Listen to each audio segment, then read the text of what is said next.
Olá, boa tarde. Você acompanha agora as principais reportagens da semana. O Brasil registrou nas 4 primeiras semanas de 2024 mais de 217 mil casos de dengue. O número é mais que o triplo de notificações do mesmo período do ano anterior. O Ministério da Saúde aguarda a tradução da bula para início da vacinação contra a dengue, que está prevista para este mês. A elaboração de um calendário da vacinação contra a dengue ainda depende do cumprimento da norma exigida pela Agência Nacional de Vigilância Sanitária. A ideia do Ministério da Saúde é iniciar a imunização contra a doença ainda em fevereiro. Segundo a ministra Anísia Trindade, para fazer a distribuição, a Anvisa exige que a bula esteja em português. O laboratório produtor da vacina está finalizando esse processo. O imunizante contra a dengue, chamado de Qdenga, foi incorporado no Sistema Único de Saúde. Mas, como a vacina não é produzida em larga escala pelo laboratório japonês Takeda Pharma, a imunização no Brasil vai ter como público-alvo as crianças e os adolescentes de 10 a 14 anos. Segundo dados atualizados nesta terça-feira, nas 4 primeiras semanas de 2024, o Brasil já registrou mais do que o triplo de casos de dengue em relação ao mesmo período de 2023. Até o momento, o país registrou mais de 217 mil casos prováveis da doença neste ano.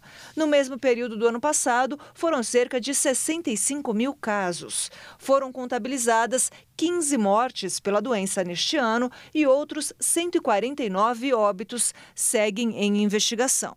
E quem contrai a dengue tem risco de morte ou pode ficar com sérias sequelas. Foram dias de sofrimento para o Ricardo, que em apenas um dia viu os sintomas de dengue aparecerem e precisou ir para o hospital. Eu fui trabalhar normalmente na parte da manhã, aí no período da tarde comecei a sentir fraqueza, fiquei debilitado e à noite já começou a dar calafrios, né? Começou a suar e no dia seguinte fui procurar um hospital, atendimento médico, onde foi constatado que minhas plaquetas estavam baixas, menos de 150.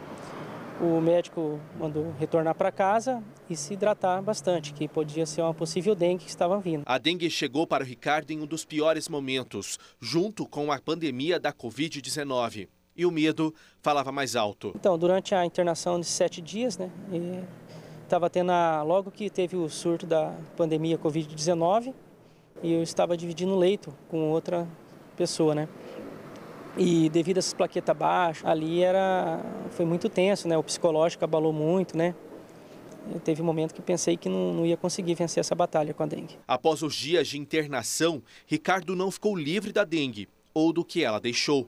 Ele teve sequelas. Ferritina, que é do fígado, segundo os médicos é a 300, e a minha, no máximo 300, e a minha foi para 1.200. E eu tive que tomar medicação, controlar essa ferritina, que ela foi baixando aos poucos. Até hoje eu monitoro ela. Teve sequelas no rim também, que eu já tinha problema de cálculo renal e foi se agravando também, criou-se um cisto também. E agora é monitorar, né, a saúde. A médica infectologista explica sobre as complicações que a dengue pode trazer, principalmente a quem já teve a doença. As complicações, elas são um pouco mais frequentes do que as sequelas. Então, como o vírus do dengue tem atração pelo músculo, por fígado, por sistema nervoso central, então a gente pode ter complicação. A dor no corpo é comum, mas a rabdomiólise, que é a destruição do músculo, ela é uma complicação. A dor de cabeça é comum, mas a meningoencefalite, a infecção das meninges e do cérebro propriamente dito, é uma complicação grave, né?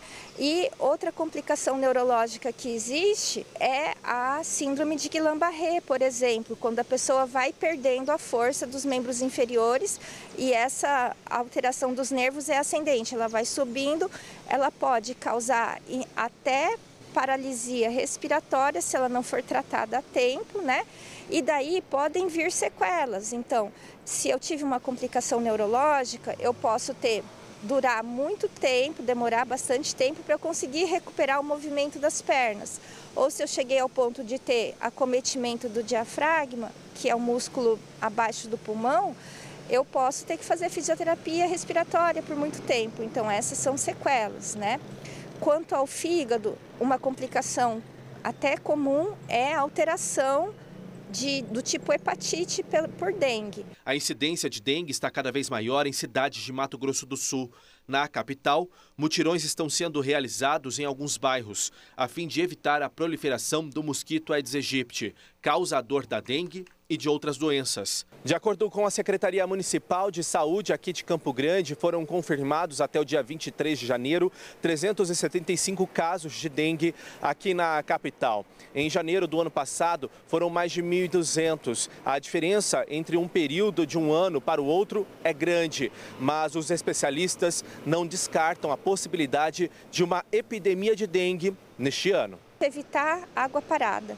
Então, isso é uma medida que todas as pessoas podem tomar todos os dias da sua vida, cuidar do quintal de casa, cuidar dentro de casa, ralos, banheiros que não são frequentemente usados, piscinas.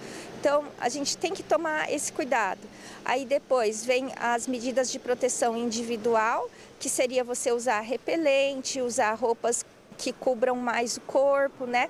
Cuidar bem das crianças pequenas que vão para a escola com roupinha mais comprida. Aí vem também vacina, né? Que a gente, tendo a disponibilidade, a gente pode usar. E aqui no Mato Grosso do Sul, crianças de 10 até 14 anos vão ser privilegiadas com essa vacina. Então, é recomendável que todas as pessoas nessa faixa etária sejam vacinadas, porque essa faixa etária é a que tem maior número de internações. A vacinação da dengue em todo o país começou por Dourados, aqui em Mato Grosso do Sul. E a partir de fevereiro, outros 521 municípios do país devem receber o imunizante, que tem como público-alvo inicial crianças e adolescentes entre 10 e 14 anos. Enquanto a vacina não chega para todos, fica o recado do Ricardo. As pessoas não levam a sério, mas depois que quando pega a dengue, ela é cruel e pode ser até fatal. E para escolher os próximos prefeitos e vereadores, o cidadão precisa estar com o título de eleitor regularizado. E é bom ficar atento. Quem não estiver com o documento em dia poderá ter problemas que vão além de não poder votar. Entramos em ano de eleições e é sempre bom lembrar que, por lei, todo cidadão alfabetizado com idade entre 18 e 70 anos deve ter o título de eleitor regularizado para votar. Os eleitores terão até o dia 8 de maio para quitar todas as pendências com a Justiça Eleitoral. O cidadão que estiver em situação irregular será impossibilitado de obter o passaporte ou a carteira de identidade, assumir cargo comissionado ou efetivo por aprovação em concurso público e obter empréstimo em instituições públicas com crédito mantido pelo governo. No caso dos estudantes, o título em situação irregular impede o ingresso em universidades ou renovação de matrícula em instituições de ensino superior. Para regularizar o título de eleitor, basta acessar o site do TSE e clicar na aba de autoatendimento eleitoral. Em seguida, o eleitor deve clicar em regularizar o seu título eleitoral cancelado. Durante esse processo, serão solicitados alguns documentos e certificados a depender do motivo da irregularidade. Por isso, não perca o prazo e regularize o título de eleitor o quanto antes. O Estado de São Paulo começou a emitir a nova carteira de identidade nacional que substitui o antigo RG e adota um número de identificação único, padronizado para todo o território nacional. O CIN utiliza o CPF como o número único e, assim, visa acabar com a duplicidade na identificação do cidadão e reduzir as chances de fraude, já que com o antigo RG era possível obter um número diferente em cada estado. O novo modelo possui um QR Code que permite verificar sua autenticidade e também se o documento foi furtado ou extraviado. Além disso, a carteira de identidade tem uma versão digital que fica disponível no aplicativo gov.br. Para solicitar a CIN em São Paulo, é necessário fazer um agendamento gratuito no aplicativo do Poupa Tempo. No dia marcado, é necessário levar algum documento com CPF, certidão de nascimento ou de casamento, sendo original ou cópia simples, ser maior de 16 anos, estar em situação regular na Receita Federal com os dados idênticos em relação aos da certidão de nascimento e casamento e não ter outra solicitação da CIN em andamento. Vale lembrar também que a primeira via da carteira de identidade nacional é gratuita. E a retirada do novo documento está válida desde o dia 11 de janeiro para todos os estados do Brasil e o Distrito Federal. Mas não precisa correr, já que o antigo RG fica válido até 2032. A adesão do programa Desenrola Brasil pelos inadimplentes do FIES está abaixo do esperado. Por isso, o ministro da Educação, Camilo Santana, fez um apelo para que os estudantes utilizem o programa de renegociação de dívidas, que oferece descontos de 77% a 99% na dívida e a possibilidade de abatimento total dos juros. 7,5 bilhões de reais já foram renegociados pelo governo federal através do programa Desenrola FIES, Fundo de Financiamento Estudantil.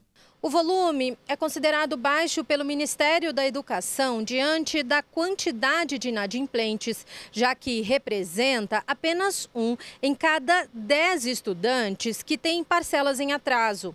Ao todo, 1.200.000 beneficiados têm algum débito com o fundo. Desses, somente 160.000 buscaram a renegociação. Para esse economista, a baixa adesão ao Desenrola FIES tem motivo. Na verdade, nós temos um pacote de dívidas do FIES muito antigo.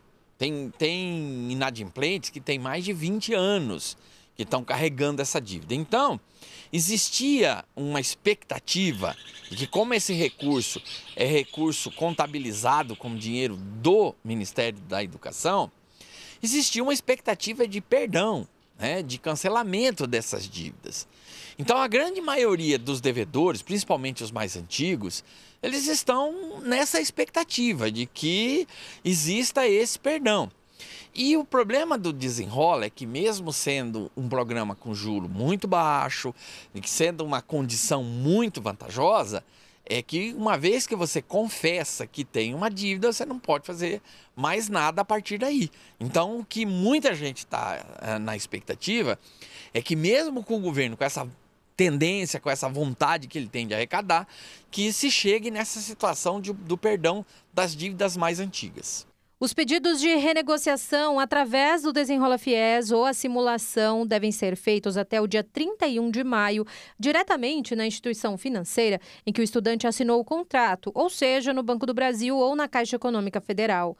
Podem ter acesso ao programa alunos com débitos em contratos firmados até 2017, em fase de pagamento e com parcelas atrasadas até 30 de junho do ano passado. O ideal é procurar um analista financeiro, fazer uma boa análise do teu contrato, de como está composta a dívida e o que o banco oferece, dentro do Desenrola, para ver se vale a pena ou não fazer a negociação proposta. O Brasil caiu 10 posições no ranking que mede a percepção sobre corrupção de 2023. O indicador foi divulgado na última terça-feira pela entidade Transparência Internacional. O Brasil registrou 36 pontos e ficou na posição número 104. O Índice de Percepção da Corrupção mede como especialistas e empresários enxergam a integridade do setor público nos 180 países pesquisados. A nota vai de 0 a 100, onde 0 significa altamente corrupto e 100 significa muito íntegro. Quanto melhor a posição no ranking, menos o país é considerado corrupto. O Brasil ficou com a mesma pontuação da Argélia, da Sérvia e da Ucrânia. Entre os países das Américas, o Brasil ficou atrás, por exemplo, do Uruguai, que teve 76 pontos, do Chile, com 66 pontos, de Cuba, com 42 pontos, e até da Argentina, com 37 pontos. O Brasil ainda ficou 2 pontos a menos do que no ano de 2022 e também abaixo da média global, que está em 43 pontos. Essa é a segunda pior pontuação recebida pelo Brasil desde que o índice é calculado. Mas, segundo a Controladoria Geral da União, a prevenção à corrupção é algo que vem sendo trabalhado diariamente para corrigir riscos em políticas públicas, contratações e outras ações do Estado. A CGU espera que a pontuação melhore nos próximos anos. O país mais bem classificado no ranking foi a Dinamarca, com 90 pontos. A Somália recebeu a menor pontuação, com 11 pontos. As mensagens SMS que chegam no celular a todo instante incomodam demais, não é mesmo? Mas você sabia que tem um jeito de bloquear esses torpedos? Vamos conferir juntos com o Anderson Nascimento.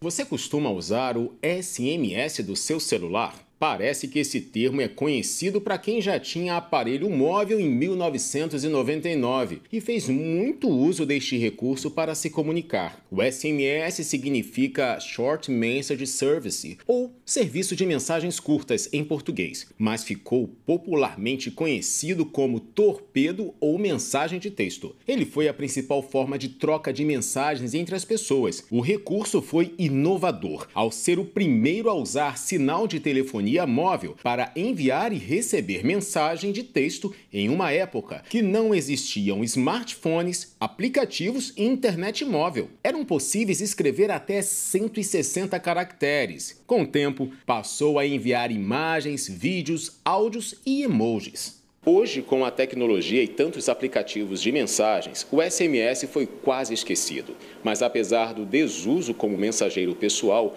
uma pesquisa da Infobip, empresa de soluções de SMS, com 250 brasileiros, revelou que a ferramenta ainda é usada por boa parte deles. Dos entrevistados, 44% usaram o método para pedir ajuda em uma emergência e cerca de 57% enviaram sobre assuntos diversos, incluindo para terminar relacionamentos. Atualmente, no Brasil, os principais usos do antigo SMS são como ferramenta de autenticação em 2 fatores e amplamente é usado para comunicação pessoal e comercial. Os 3 tipos mais conhecidos são SMS corporativo, marketing e interativo. São vários os tipos de mensagens, como avisos sobre promoções ou para confirmação de número em situações de cadastramentos. Com isso, alguns consumidores podem ter que lidar com mensagens indesejadas de SMS, chamadas também de spam. Mas receber tantos SMS pode incomodar os usuários de smartphone. E graças ao avanço da tecnologia, já é possível bloquear o recebimento dessas mensagens de números desconhecidos. Tanto o sistema Android quanto o iOS disponibilizam recursos para o bloqueio desses spam. Contudo, é necessário que os usuários tenham atenção a algumas questões antes de bloquear o envio de SMS pelos números. O primeiro passo é se certificar de que o número a ser bloqueado não é de fato relevante. É importante também guardar as informações antes do bloqueio, visto que a medida irá deletar as mensagens enviadas pelo número em questão. Para bloquear no sistema iOS, basta no aplicativo Mensagens selecionar a conversa com o número indesejado, clicar no ícone de contato e, em seguida, em Info e, por fim, escolher a opção Bloquear este chamador. O contato bloqueado não ficará sabendo sobre o bloqueio, assim como também não irá descobrir se as mensagens que estão sendo enviadas são entregues ou não. Já no caso dos aparelhos com Android, é necessário ir até o aplicativo de mensagens, selecionar o número que deseja bloquear, abrir o menu Suspenso e clicar em Bloquear e denunciar spam. Por fim, basta confirmar o bloqueio. Pronto! O usuário não receberá nem ligações, nem os SMS indesejados. Muito bom. E veja a seguir, famílias atingidas pelas chuvas no Rio de Janeiro são vítimas de golpe. E ainda, microchip cerebral para tratamento de toque é inserido pela primeira vez em Santa Catarina. Nós voltamos em instantes. Até já!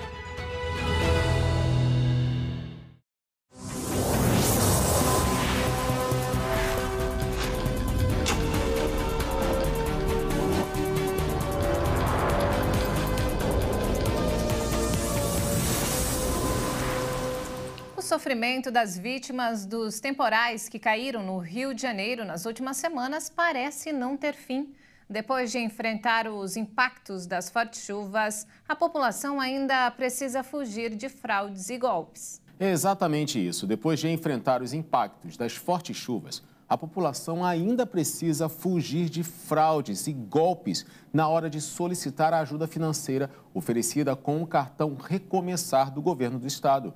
Segundo a Secretaria de Desenvolvimento Social e Direitos Humanos, criminosos têm tentado se aproveitar das famílias atingidas pelas enchentes. Um dos esquemas consiste no envio de um cartão falso que daria direito aos R$3.000, mas, na verdade, serviria para o roubo de dados dessas famílias. Em outra modalidade denunciada, golpistas estariam indo até as localidades atingidas pelas chuvas para fraudar o pedido do benefício no nome das vítimas. Segundo a Secretaria de Desenvolvimento Social e Direitos Humanos, é fundamental que o morador só confie em própria prefeitura e na comunicação oficial do governo do estado. Até o momento, mais de 30.000 pessoas já foram inscritas para receber o benefício. A partir desse registro, as prefeituras farão as checagens dos dados apresentados e a elegibilidade à ajuda. O benefício é concedido apenas uma vez para cada núcleo familiar e o cartão é nominal. Depois que o beneficiário recebe o cartão, são necessários cerca de 10 dias para que o saldo esteja liberado. É lamentável, não é? A gente já observa e acompanha famílias inteiras que perderam tudo com as chuvas e as enchentes no Rio de Janeiro. E agora vem a expectativa de ter uma ajuda do governo para começar a se reestruturar. O nome do cartão faz muito sentido, né? Recomeçar. E aí vem criminosos e tentam burlar e dar um golpe nessas famílias já prejudicadas. A pobreza segue sendo um dos principais problemas do Brasil. Em São Paulo, o número de famílias em situação de pobreza, baixa renda e inscritas no Cadastro Único cresceu 6,8% em um ano. O CadÚnico, programa do Ministério do Desenvolvimento e Assistência Social, tem como objetivo principal coletar dados e informações e identificar todas as famílias de baixa renda existentes no país para fins de inclusão em programas de assistência social e redistribuição de renda. E foi a partir dele que o governo brasileiro detectou apenas em São Paulo um salto preocupante da pobreza. Os dados do Ministério apontam que, em dezembro de 2022, a capital paulista tinha 1.700.000 famílias inscritas nos programas federais para recebimento de benefícios, como, por exemplo, o Bolsa Família. Mas esse número subiu para 1.900.000 famílias em dezembro de 2023. O mais preocupante é que, desse total, pouco menos da metade, ou seja, 800.000 famílias, estão em situação de pobreza extrema. Como forma explicativa, uma família em situação de pobreza extrema, em termos técnicos, ocorre quando eles recebem, em média e por pessoa, R$ 218 por mês. É como se, com um salário mínimo, ou seja, R$ 1.412, uma pessoa sustentasse outras 5. Mas a situação não é exclusiva apenas da capital paulista. Em todo o estado de São Paulo, a alta foi ainda mais acentuada. Segundo o órgão federal, o total de famílias em situação de pobreza inscritas no CadÚnico saltou 8,6%, passando de 6 milhões em 2022 para 6,5 milhões de famílias cadastradas em um ano. Por meio de nota, a Secretaria Municipal de Assistência e Desenvolvimento Social de São Paulo disse que esse aumento é um reflexo da melhora na prestação de serviço de cadastro das pessoas no CAD único da cidade. O estado de São Paulo lançou um mapa online com pontos de atendimento com soro antiveneno de animais peçonhentos. O número de casos aumenta muito no período quente. No ano passado, a cada hora, em média, 8 pessoas foram picadas por cobras, escorpiões e lagartas em todo o estado de São Paulo. Os dados são do Centro de Vigilância Epidemiológica, que contabilizou 70.800 acidentes notificados com animais peçonhentos, além de 23 óbitos. Desse total de acidentes, 444 aconteceram na capital. Os municípios com mais registros foram Araçatuba, com 7.340 casos, São José do Rio Preto, com mais de 6.000 casos, e Ribeirão Preto, com mais de 4.000 registros.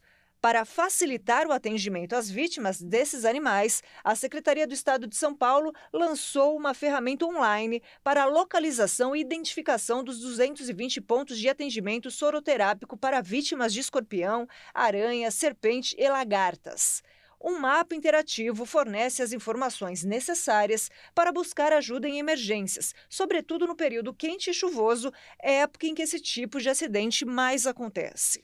Além de facilitar a localização dos pontos de distribuição de soro, o mapa interativo do Centro de Vigilância Epidemiológica busca diminuir o tempo entre o acidente e o tratamento, possibilitando que a vítima seja levada imediatamente ao serviço de saúde mais próximo e receba o tratamento adequado em um menor espaço de tempo. As crianças de até 10 anos de idade, por exemplo, precisam receber o soro antiescorpiônico em até 1 hora e 30 minutos após serem picadas por escorpião. As mudanças climáticas deram um prejuízo de quase 2 trilhões de reais à agropecuária mundial no ano passado. E o Brasil aparece na lista como uma das nações mais afetadas pelas alterações que prejudicam as plantações. Além das emissões dos gases poluentes para a atmosfera, o fenômeno El Niño foi um dos responsáveis pelas alterações climáticas em grande parte do mundo. Como forma de exemplo, aqui no Brasil, o ano de 2023 foi marcado pela intensidade das chuvas e a forte seca. A seca, que atingiu a região sul, partes do centro-oeste e do sudeste entre o final de 2022 e o primeiro trimestre do ano passado, levou a prejuízos de mais de 75 bilhões de reais. Mas esses efeitos climáticos não ficaram restritos ao centro-sul do país. Ao longo do ano passado, o fenômeno El Niño fez com que as chuvas ficassem abaixo do esperado na região amazônica, provocando perdas por causa da seca também no Amazonas, no Pará, no Acre e no Amapá.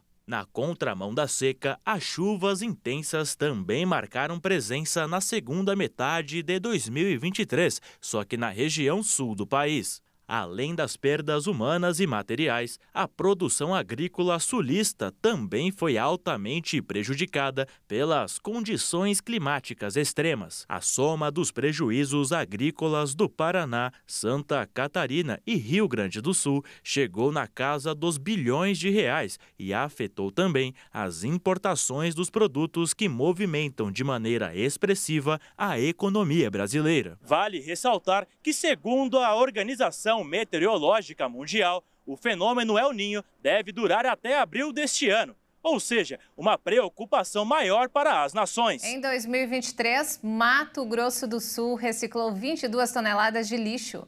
Isso só foi possível graças ao trabalho árduo dos catadores. Na usina de tratamento de resíduos da capital, os materiais recolhidos pelo serviço de coleta seletiva são distribuídos entre 3 cooperativas e uma associação de catadores. Nas esteiras, eles separam vidro, plástico, papel, metal. Cada material vai para um bag diferente. Depois, eles são prensados para serem comercializados. Nossa renda é só do enfardamento dos materiais, né? Porque a gente não tem contrato ainda pela triagem que a gente faz, mas cada grupo faz a sua produção mensal, tira os gastos com EPIs, insumos e faz o rateio do restante que sobra. sai em média de um salário mínimo até R$ 1.500 por mês, cada grupo. No total, 110 catadores tiram o sustento do material coletado pela concessionária responsável pelo manejo dos resíduos sólidos da capital. 80% são mulheres. Em todo o estado, estão cadastradas 53 organizações e mais de 1.400 trabalhadores que prestam um serviço de extrema importância para o planeta. A população de Campo Grande gera 800 toneladas de resíduos por dia. Esse é o volume que vai para o aterro sanitário. Em média, 30% desse material pode ser reaproveitado. Ou seja, a capital tem condições de reciclar 240 toneladas por dia, mas apenas 40 toneladas são destinadas para o serviço de coleta seletiva. E quase a metade destas 40 toneladas são descartadas, porque foram misturadas ao lixo doméstico, o que acaba contaminando o material reciclável e ele perde valor de mercado. Quantidade de isopor, às vezes vem resto de construção civil, vem papel higiênico, fralda, às vezes até seringa. Quem faz tratamento de saúde em casa, às vezes vem também até junto material hospitalar, fezes que vem de PET. Segundo a coordenadora de educação ambiental da concessionária, o serviço de coleta seletiva porta a porta cobre 75% do município. Mas há vários pontos de entrega voluntária espalhados pela cidade. A população encontra o mais próximo da sua casa no site da Solurb. Nós partimos aí de 3, 5 para 30% de participação da população. Só que não é só separar. É separar o que recicla do que não recicla, somente isso. 2 lixeirinhas em casa, a gente conseguindo fazer essa separação. Eu sempre digo o seguinte, lixinha do banheiro é aterro, 3 vezes da semana vai para o aterro. Da pia da cozinha é orgânico, adubo para as plantas, não é lixo, é um composto orgânico. E do lado ali da pia deixar uma sacola, uma lixeirinha do reciclado. Escrever textos em aplicativos de mensagens foi durante muito tempo uma dor de cabeça para os povos indígenas da Amazônia. Mas há mais de um ano, um aplicativo vem facilitando a vida dos nativos da região. Lançado em agosto de 2022, o Linklado disponibiliza um teclado digital adequado para populações indígenas que vivem em áreas remotas da imensa região amazônica. Historicamente orais, as línguas indígenas do Brasil entraram no mundo escrito quando os colonizadores europeus procuraram transcrever seus idiomas, especialmente para converter os nativos ao cristianismo. Vários séculos depois, os smartphones vendidos no Brasil só permitem escrever mensagens com caracteres latinos, o que representa um problema para muitos dos quase 2 milhões de indígenas do país. Na falta de um teclado adequado, o jeito era basicamente se comunicar por áudio. Porque é um teclado que tem umas letras que não tem nesses teclados normais dos computadores para a escrita da língua do nosso povo, né? Então isso para a gente é muito importante, né? Porque a gente consegue escrever as palavras da nossa língua como elas de fato são. Além da comunicação diária, o aplicativo também permite a tradução de livros e outros textos do português para as línguas locais. O projeto denominado Linkladas foi criado para reunir essas tradutoras e dar a elas a oportunidade de gerar renda extra. Em 1 ano e meio de funcionamento, o Linklado vem ajudando a transformar a realidade dos povos originários do Brasil. O aplicativo já conta com mais de 3 mil downloads. Abrir um negócio próprio para alcançar a independência tem sido a alternativa cada vez mais comum entre as mulheres. Hoje, elas superaram os homens na lista dos empreendedores brasileiros. Segundo pesquisa divulgada pelo Serviço Brasileiro de Apoio às Micro e Pequenas Empresas, em março de 2023, o número de donas de negócios, aquelas que atuam como empregadoras ou que trabalham por conta própria, com ou sem o CNPJ, ultrapassou a marca de 10 milhões, um novo recorde de uma série histórica iniciada no 3º trimestre de 2016. O estudo indica que em setembro de 2022, 53% das donas de negócios estavam inseridas no setor de serviços e, em seguida, de comércio, indústria e agropecuária. O Sebrae ainda evidenciou que mulheres empreendedoras são responsáveis pela abertura de mais de 50% das empresas. No entanto, dedicam em média 17% menos horas para seus negócios E o motivo, já sabemos, é a dupla jornada. Há no mercado uma série de programas destinados a mulheres que querem abrir o próprio negócio. O Sebrae oferece o programa Sebrae Delas, com o objetivo de incentivar esse processo. Os bancos também possuem programas que buscam capacitar mulheres que desejam empreender, como a plataforma Mulheres no Topo do Banco do Brasil, que oferece soluções financeiras e educação empreendedora. Os objetivos desses programas são impulsionar o crescimento de empresas lideradas por mulheres. A busca pela independência financeira feminina é o que leva muitas mulheres a assumirem diferentes empregos e conciliar diversas rotinas. E essa autonomia que permite que a mulher tenha mais liberdade de escolha quando o assunto é o próprio futuro.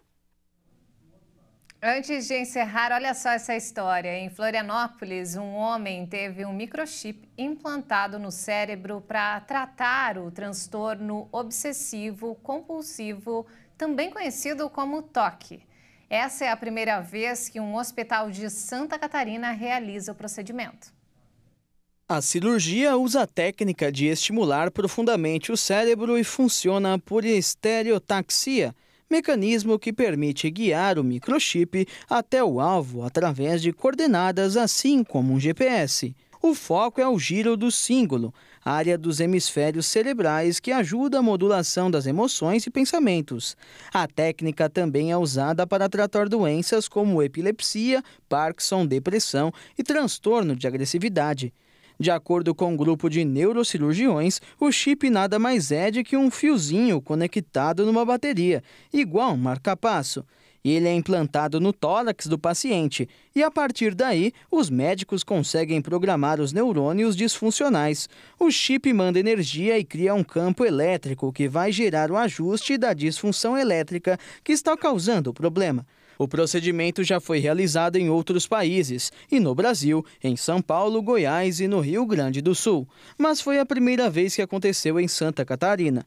A cirurgia é considerada pelos médicos um avanço importante, mas só é indicada a pacientes encaminhados por psiquiatras que não respondem a tratamentos tradicionais. De acordo com os médicos, os procedimentos têm mostrado resultados promissores que aparecem de médio a longo prazo.